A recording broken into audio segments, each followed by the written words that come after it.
Pendant la Seconde Guerre mondiale, les cartographes de l'IGN participent activement à la résistance en faisant parvenir clandestinement aux Alliés un jeu complet de cartes qui couvre toute la France et l'Afrique du Nord. Ils s'illustrent également comme faussaires spécialistes de la production de faux papiers. C'est ce que nous allons découvrir avec Fabien Brial aujourd'hui dans cette nouvelle série sur les cartes.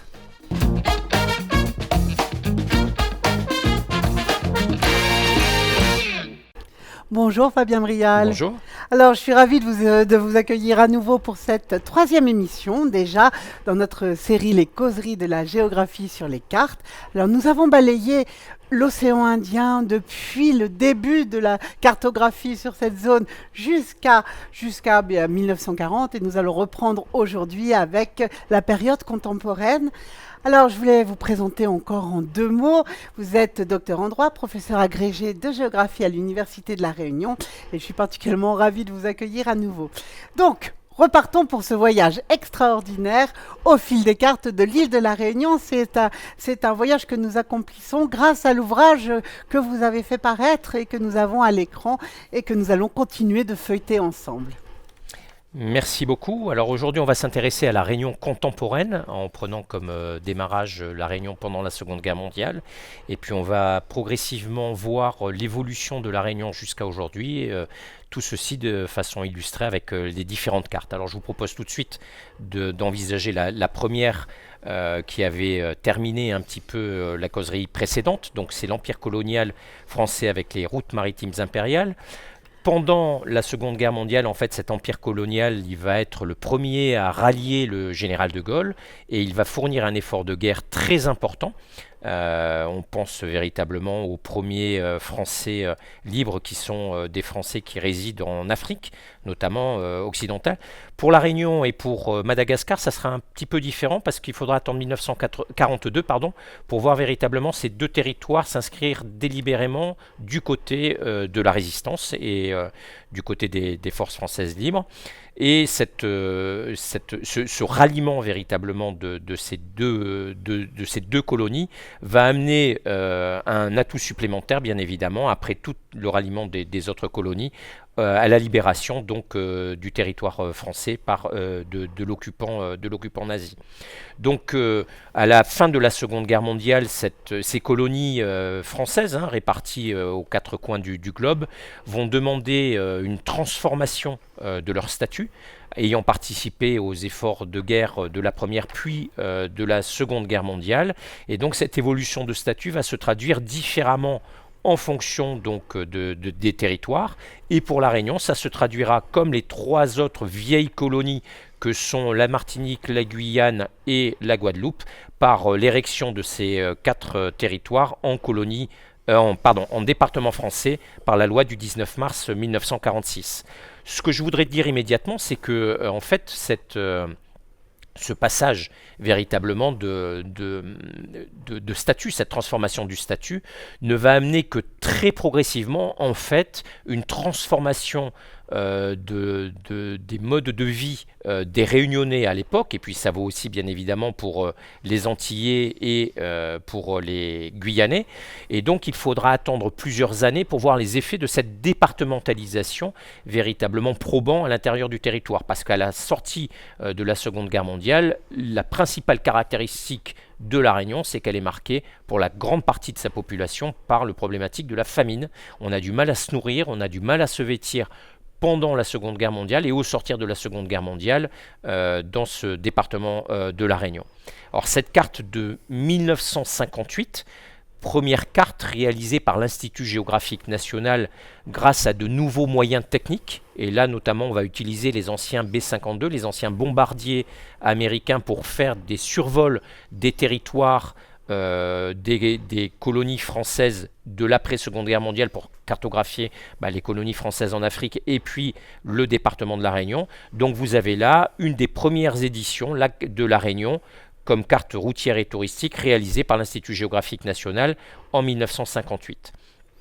Oui, effectivement, l'IGN qui a été créé en 1940, qui a succédé au service géographique de l'armée qui avait été fondé lui-même en 1887. Et c'est vraiment, il a pour mission véritablement d'exécuter tous les travaux d'intérêt général dans le domaine à la fois géodésique, topographique et cartographique. C'est ce que vous nous expliquez dans votre ouvrage et c'est vraiment, voilà, c'est vraiment un point important hein, et la mise en œuvre effectivement de nouvelles technologies.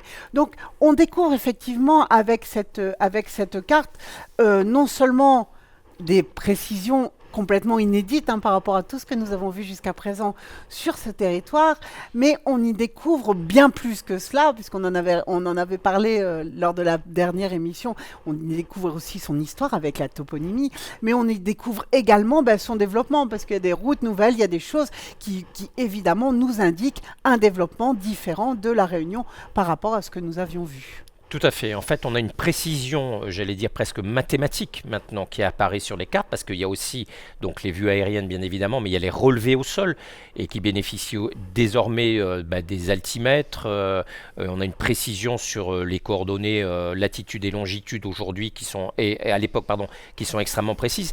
Donc on a vraiment la nature de la carte elle-même qui change d'objet. Là, il s'agit d'une carte routière et touristique donc destinée à des personnes qui veulent se déplacer à l'intérieur de l'île, mais on sent tout de suite déjà qu'au-delà de la capacité qu'on aura de se repérer dans l'espace grâce à cette carte-là, on peut aussi envisager de comprendre véritablement l'organisation de l'aménagement de l'espace, qu'on n'avait pas forcément auparavant, et on voit véritablement que la carte, elle va changer d'utilisateur. Véritablement. L'utilisateur, ça sera le tourisme, mais ça sera aussi les pouvoirs publics dans leur capacité à spatialiser véritablement les infrastructures qui vont permettre le développement économique, social, culturel et sanitaire de l'île. Oui, c'est ce qui va nous permettre de mettre en place des schémas d'aménagement du territoire. C'est vrai que quand on regarde les deux précédentes émissions que nous avons enregistrées, effectivement, nous passons d'un univers de cartes réalisées par des agents secrets, parfois par des espions, et dans le plus grand, en tout cas dans la plus grande clandestinité pour leur donneur d'ordre qui est souvent un souverain. Donc, on réalise des cartes très secrètes qui permettent de se positionner dans l'espace, de positionner ces routes commerciales, ces comptoirs et puis ses ambitions politiques. On a dans un deuxième temps un autre type de carte qui est des cartes que l'on retrouve à partir du 19e siècle notamment, destinées au plus grand nombre dans des ouvrages de type encyclopédique.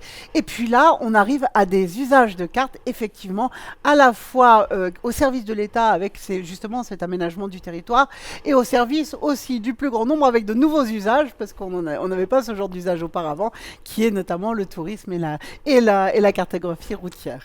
Tout à fait. Alors sur cette carte-là de 1958, on voit une transformation de l'île. D'abord, il y a un réseau, on le voit avec des liserés rouges. Bon, il n'y a pas de route du littoral, hein, je me permets de vous le faire remarquer. Il y a encore bien évidemment le train. Mais par contre, pour aller de Saint-Denis à la Possession et un peu plus tard au port, on passe véritablement par la montagne hein, qui est ici. Alors je tire un trait vert, mais ça ne veut pas du tout dire que ce soit une route touristique, même si c'est ainsi que généralement sur les cartes IGN, on mentionne les routes touristiques. On voit donc là, moi je l'appelle assez souvent cette carte-là, la carte de nos grands-parents en fait. C'est la carte des années 60 et ça reflète l'île véritablement telle qu'elle était à l'époque. Alors cette île, elle est caractérisée par l'arrivée, alors il y a à peu près à l'époque 360 000 habitants dans l'île. C'est marqué à l'époque donc par une grande transformation de l'île. Il y a l'arrivée, l'instauration de la sécurité sociale en 1955, l'arrivée de médecins, l'arrivée d'enseignants et la bascule véritablement de l'île dans une modernisation que l'on appelle donc la départementalisation, hein, mais j'insiste sur le fait que les premiers effets vont véritablement s'observer à partir des années 60, et la transition démographique, c'est-à-dire qu'on va avoir une chute de la mortalité grâce aux progrès sanitaires qui vont être enregistrés, et avec une natalité qui est toujours très forte, hein, le taux de fécondité, c'est-à-dire le nombre d'enfants par femme en 1966, il est encore de 7 enfants par femme.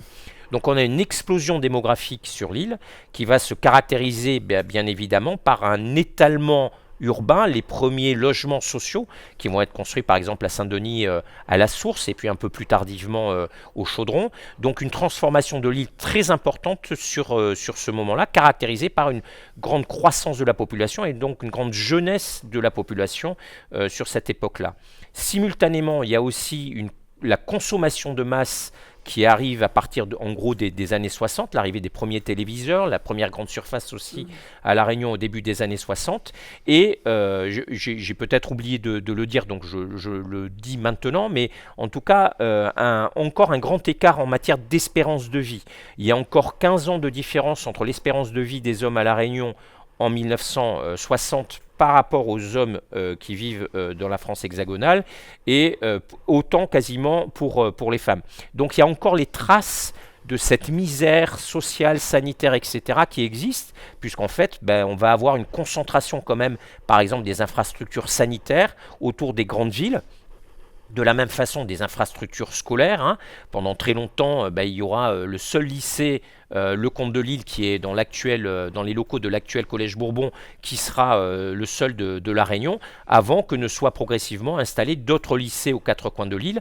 On imagine assez facilement à l'époque les difficultés que pourrait avoir un enfant qui soit né à Sillaos ou qui soit né sur la plaine des Palmistes et qui, après avoir fait des études dans un collège qui est déjà éloigné fortement de lui, la possibilité d'aller et d'accéder véritablement simplement au lycée. Je ne parle pas du tout d'enseignement supérieur à ce moment-là.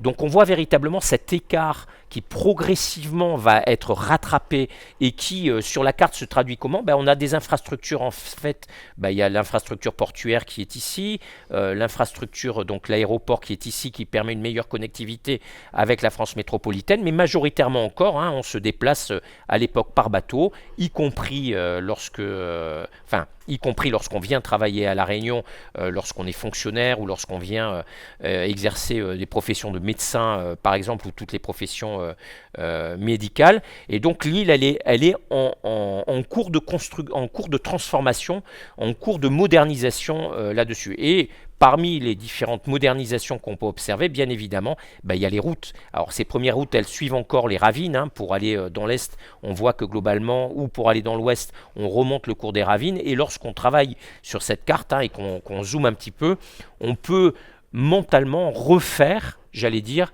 le voyage qu'on pouvait faire par exemple entre Saint-Denis et Saint-Pierre à l'époque, en passant par Saint-Paul, par la chaussée royale, et puis en traversant Saint-Gilles-les-Bains, le long presque du chemin de fer, tout cela. Et donc la carte, elle permet ce genre de choses, c'est-à-dire de se projeter sur le temps de nos grands-parents pour voir peut-être un peu mieux comment ils vivaient à l'époque. Oui, en même temps, on voit alors non seulement ces routes en bas, mais on voit qu'il y a aussi tout un réseau secondaire de routes à mi-pente que l'on perçoit déjà sur cette carte-là. Tout à fait. Et je pourrais même préciser d'ailleurs que ces routes à mi-pente, comme celle qui se trouve ici par exemple, qui est la route Hubert de Lille, elle est construite avant celle qui va longer le bord de mer. Auparavant, c'est la route Hubert de Lille qui est bien connue, puisque justement c'est une route touristique aujourd'hui. Voilà, tout à fait. Donc on voit qu'on se retrouve déjà avec une densification, donc on suppose une densification également de la population, à la fois sur le bord de mer, sur les pentes également. Tout à fait. Alors ça, c'est ce qu'on va vraiment observer 30 ans plus tard sur la carte donc de 1987. On a vraiment 30 ans de différence. Donc là, on a 600 000 habitants désormais qui arrivent. Donc on a vraiment eu ces effets de la transition démographique sur la première phase qui se caractérise par une croissance très forte de la population, par la chute véritablement de la mortalité, une natalité qui continue à être élevée, et puis un recul de l'espérance de vie, parce que les effets de l'amélioration des soins apportés aux Réunionnais, avec le développement de plusieurs hôpitaux désormais, une alimentation qui est plus diversifiée, la fin des famines qu'on pouvait observer auparavant, même si une partie de la population continue à rester dans un état de pauvreté préoccupante, font que globalement, sur cette carte-là, on voit l'étalement urbain. Par exemple sur cette carte de Saint-Denis que vous avez dans le cartouche qui est en haut à droite, on a repoussé les limites qui auparavant étaient celles du jardin de l'État ou de Sainte-Clotilde bien au-delà de ce qu'on avait auparavant, avec progressivement ces espaces qui sont désormais étalés dans l'espace le long sur des surfaces qui sont faciles d'accès. là-dessus. Or, cette modernisation, elle se voit sur les routes, elle se voit aussi sur le port, la construction du port Est, elle se voit aussi sur la construction de l'aéroport avec l'allongement de la piste, et ça se traduit pour de nombreux Réunionnais, 30 ans plus tard, par très clairement une augmentation des revenus et une amélioration des conditions de vie en matière de santé, en matière d'éducation et une croissance de l'emploi, cet emploi qui devient de plus en plus tertiarisé avec une croissance donc de la consommation. Cette croissance de la consommation à La Réunion, elle est 2 fois plus importante sur la période que la croissance de la consommation en métropole. Oui, alors quand on parle de tertiarisation de l'emploi, ça veut dire aussi un développement considérable des pôles qui regroupent ces emplois. Donc c'est vrai que c'est là que vous l'avez fort bien montré, on voit le développement de Saint-Denis, qu'on verra aussi un peu plus tard le développement de Saint-Pierre, qu'on voit bien le développement du port, hein, où on retrouve énormément d'emplois aussi déjà dès cette époque. Et c'est vrai que ça, la carte, on est très très bien le reflet. Tout à fait. Je pourrais juste rajouter, parce qu'on va avoir à cette époque-là aussi quelque chose qui va transformer durablement La Réunion, c'est que l'État, au début des années 80, comme vous le savez, se lance dans la politique de décentralisation. Et La Réunion va faire office, comme tous les autres maires, un petit peu de laboratoire d'expérimentation, hein. Les premiers conseillers régionaux élus, ils sont élus outre-mer en 1984, avant l'élection en 1986 des conseillers régionaux de métropole.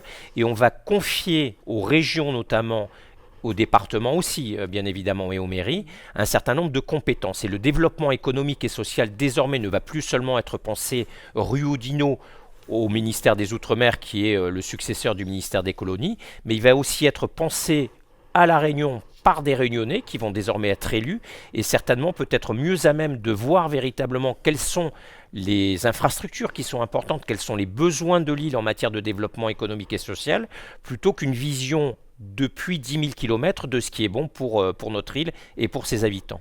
Oui, tout à fait. Puis c'est aussi une période où finalement on se retrouve à avoir tout un tas d'aides sociales, etc., qui sont assez identiques à présent avec celles de la métropole. Oui, tout à fait. Sur cette carte, j'ai encore une petite question à vous poser. En fait, c'est assez étonnant. C'est la petite carte en bleu qui se trouve sous le plan de Saint-Denis. Je voudrais que vous m'en disiez deux petites mots. Alors c'est une carte en fait qui mesure les précipitations dans l'île et on observe très clairement une différence entre ici, alors je vais essayer, voilà, ici vous voyez donc sur la côte est et nord-est donc les plus fortes précipitations qui sont enregistrées. Il y a à La Réunion des records du monde de précipitations comme vous le savez sur notamment les pentes et les pentes du volcan notamment. On n'a pas mis la centrale hydroélectrique de Takamaka, là où elle est par hasard, j'allais dire, et puis une opposition entre des précipitations exceptionnelles sur la côte est et, à contrario, des zones qui sont beaucoup plus sèches sur la côte ouest. Alors, ces gradients de précipitation, ils s'expliquent bien évidemment par le courant d'Alizé qui vient généralement du sud-est, et puis le difficile franchissement de ces hautes altitudes qui sont marquées par un relief très important de La Réunion, qui fait que lorsque les nuages arrivent sur La Réunion, ils ont tendance à s'accumuler sur la côte est. Poussés par l'Alizé, ils ont tendance à monter en altitude, donc à se refroidir, jusqu'à ce qu'ils atteignent le point de rosée. Et donc on a les nuages qui se vident, j'allais dire, de leur eau, avant de repasser sur la côte ouest et de se distendre compte tenu de l'effet de chaleur. On appelle ça l'effet de Fun. En géographie et en climatologie. Et c'est là aussi une des caractéristiques assez incroyables de notre île que de pouvoir présenter ces records du monde de précipitations.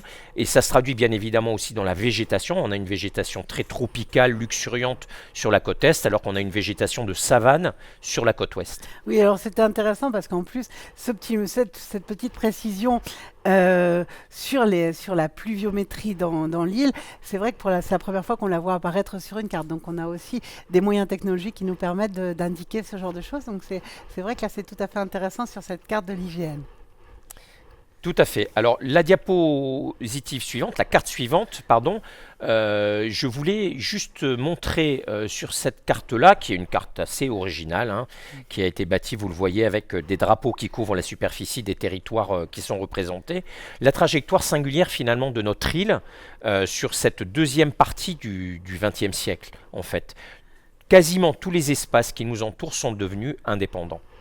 C'est-à-dire que on pourrait dire oui, mais la Réunion, il n'y avait personne quand on est arrivé. On pourrait faire aujourd'hui, après ces causeries, la même observation sur l'île Maurice, puisqu'on était exactement dans la même configuration. Donc on a une trajectoire singulière d'avoir une partie de la France qui se trouve dans l'océan Indien, à contrario de la totalité des espaces environnants qui, sur la seconde partie du XXe siècle, sont devenus progressivement indépendants. Le Mozambique est devenu indépendant au début des années 70, après Madagascar qui obtient son indépendance au début des années 60. Les années 70, c'est aussi l'indépendance des Seychelles, c'est aussi l'indépendance d'autres territoires comme Djibouti. Donc à la fin du XXe siècle, la Réunion est vraiment dans une situation originale. C'est un bout d'une nation ou d'un territoire que l'on appelle la France, composé de la France hexagonale et puis de multiples morceaux de territoire qui s'égrènent tout autour du monde et qui sont les restes, les reliquats de cette politique d'expansion coloniale commencée bien avant le 19e siècle, comme on l'a vu précédemment. Cette trajectoire elle est aussi originale parce que ces pays qui accèdent à l'indépendance en fait vont être souvent l'objet de guerres civiles. Je pense notamment au Mozambique, je pense notamment à la politique aussi d'apartheid en Afrique du Sud. Donc on est dans un espace et un environnement régional qui a été marqué profondément par de grandes inégalités et de grandes violences qui ont succédé généralement à ces indépendances. Là-dessus, le Mozambique en est certainement un des exemples les plus frappants. Et donc on a une trajectoire de l'île qui est vraiment très singulière dans cet environnement géographique dont on ne peut bien évidemment pas se couper. On est bien une île qui fait partie de la France et on est bien une île dans l'océan Indien là-dessus. Alors, si on regarde justement les effets de la départementalisation sur cette île, dans cette trajectoire singulière, eh bien, on peut constater sur un certain nombre d'indicateurs véritablement tous les progrès économiques en matière d'infrastructure, les progrès sanitaires qui ont été faits véritablement par l'île, par les Réunionnais, avec bien évidemment les transferts financiers venus dans un premier temps de la métropole de façon quasi exclusive, et puis depuis 1992, date de la Réunion devient une région ultra-périphérique, donc des transferts financiers de l'Union européenne pour rattraper dans ces régions ultra-périphériques la moyenne observée dans les autres territoires de l'Union européenne, qui fait qu'aujourd'hui, la Réunion a énormément progressé. Alors, progressé, en tout cas, c'est énormément transformé grâce à un certain nombre d'indicateurs qui vous sont ici présentés. Les lycées, là, on peut véritablement, je pense, parler de progrès. Les lycées, il fut un rythme à un moment dans les années 80 et 90 où on construisait à La Réunion quasiment un lycée par an. Le lycée, la construction des lycées était une compétence qui avait été confiée à la région Réunion et donc on a rattrapé un petit peu le retard qu'on avait. Et puis on avait à l'époque cette importante arrivée de jeunes réunionnais qui avaient besoin justement d'être scolarisés et à qui on a donné les moyens de pouvoir poursuivre leur scolarisation ici. On leur a aussi donné les moyens de poursuivre leur scolarité après les lycées, puisque c'est aussi 1982 la date de la création de l'Université de La Réunion, qui est une université qui est assez réduite. Au départ, elle fonctionne dans les locaux actuels de l'IAE à Saint-Denis. Aujourd'hui, c'est une université qui accueille plusieurs dizaines, plus de 20 000 étudiants, donc véritablement une grande université pour notre territoire. Alors on a aussi véritablement ce progrès, on le voit au niveau des médecins généralistes, on passe de 25 pour 100 000 habitants à aujourd'hui 238, donc il n'y a pas de discussion possible. On a vraiment changé véritablement la situation économique, sanitaire et sociale de l'île, avec un certain nombre, vous voyez aussi ici donc un accroissement véritablement de la richesse qui a été posée sur notre île, une espérance de vie, vous voyez, qui est quasiment maintenant identique à celle de la métropole. On n'a plus l'écart qu'on avait après la guerre, et puis une préoccupation peut-être, c'est cet accroissement de la population sur un territoire qui est finalement relativement restreint. Et moi, ce qui me touche aussi beaucoup et ce qui doit nous toucher, je pense aussi, c'est l'extrême importance du seuil de pauvreté à La Réunion. Aujourd'hui, les caractéristiques de notre île ont énormément changé par rapport à ce qu'on pouvait observer au début de la départementalisation. Alors cette transcription, elle apparaît sur la carte la plus récente de l'Institut géographique national, qui est une carte qui a été, puisque vous parliez de technique, vous avez une photographie ici satellite qui apparaît en haut à droite. Donc on utilise aujourd'hui, depuis une vingtaine d'années, l'imagerie satellite après avoir utilisé l'imagerie aérienne. On a aussi besoin pour la constitution de la carte d'un certain nombre de relevés sur le terrain. Par exemple, simplement les toponymes, on les a bien évidemment uniquement en allant voir des gens sur le terrain et en leur demandant comment ce lieu-dit s'appelle, etc. Tous les lieux qui sont posés sur une carte, ils sont bien évidemment pas visibles de l'espace. Et puis sur cette carte-là, vous avez vraiment spatialement les transformations de l'île qui apparaissent par rapport à la carte précédente. Oui, alors c'est tout à fait fascinant parce que ce travail du géographe, c'est à la fois aujourd'hui, ça mêle à la fois une technologie très en pointe avec les satellites, etc. Et puis aussi un travail sur le terrain pour demander effectivement ce petit quartier-là de notre île s'appelle comment, quel était son premier nom, quelle a été l'évolution, etc. C'est vrai qu'on trouve, c'est vraiment passionnant parce qu'il y a un véritable travail multiforme en fait du géographe aujourd'hui. Tout à fait, du cartographe notamment, puisque en fait c'est véritablement lui c'est l'Institut géographique national qui va créer véritablement ces cartes-là. Il n'y a pas beaucoup de sociétés dans le monde qui sont capables de réaliser des cartes d'une telle précision. Les Américains, les Allemands, les Russes aussi savaient faire des cartes de cette facture-là. Ça demande une technique très très poussé et énormément d'argent bien évidemment parce que l'imagerie satellite on peut l'avoir peut-être assez facilement, mais après les logiciels qui permettent véritablement de créer les relevés de terrain, etc., ça nécessite véritablement beaucoup de temps. Donc on a encore aujourd'hui des campagnes de temps en temps de membres de l'Institut géographique national qui viennent sur le terrain pour observer un certain nombre de choses sur la carte.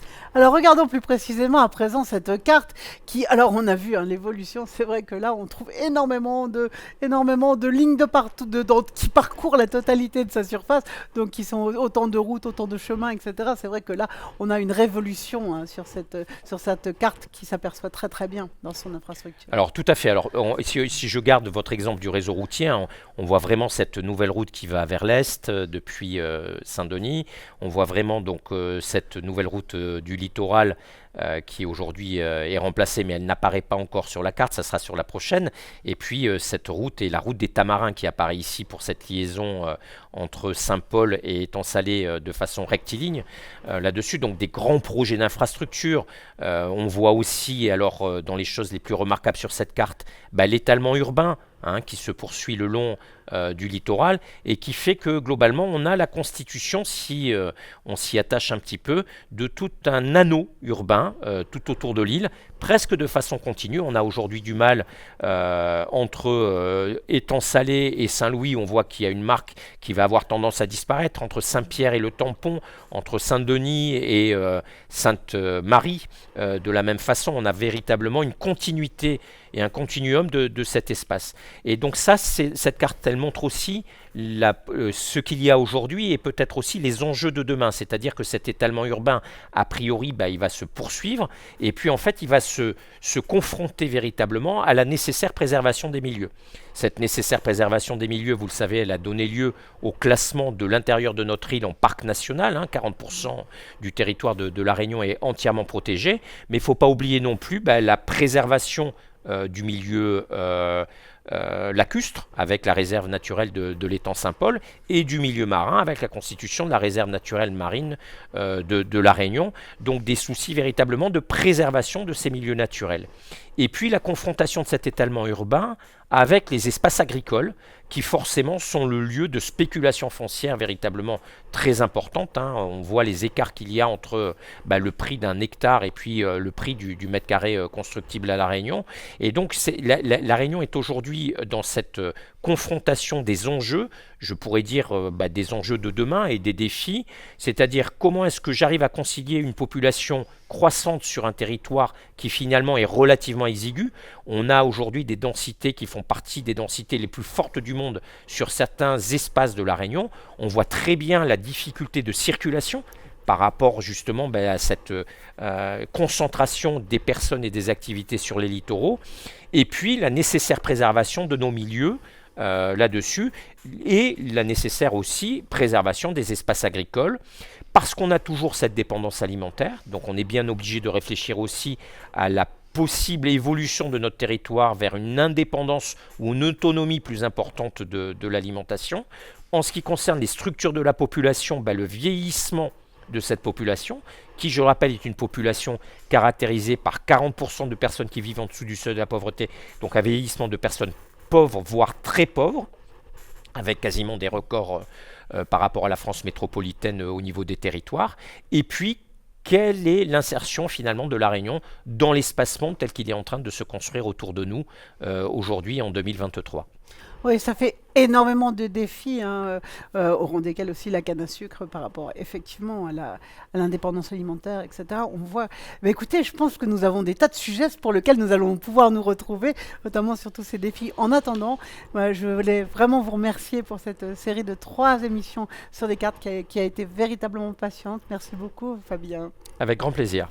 Alors, pour tous ceux qui auraient été passionnés par ce que nous avons dit, je vous propose de retrouver cet ouvrage, donc La Réunion au fil des cartes, donc qui est de Fabien Brial et que vous pourrez retrouver dans toutes les bonnes librairies, dans des points touristiques également à La Réunion. Vous pouvez aussi le trouver en français, en anglais. Vous pouvez également l'avoir aussi dans une version luxe ou une version comme celle-ci qui est déjà extraordinaire. Vous l'avez également en PDF possiblement.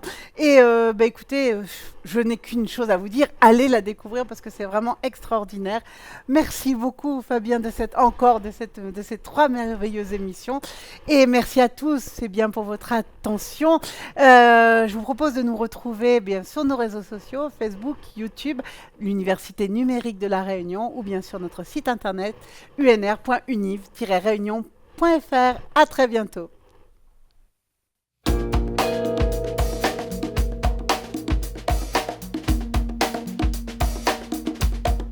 Thank you.